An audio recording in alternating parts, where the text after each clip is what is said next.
Скрытый люк. Купив квартиру, мы впервые познакомились, что такое скрытый люк.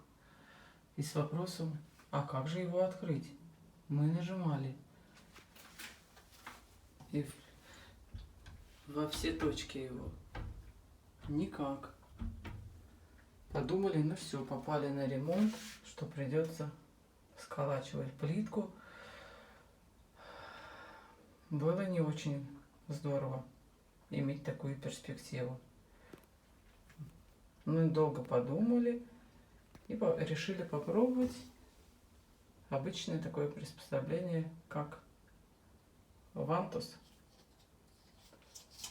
Давайте попробуем смотреть.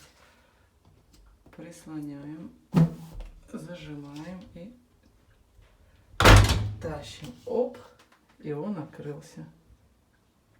И теперь это лучшее средство для открывания, и никакой ремонт новый нам не страшен.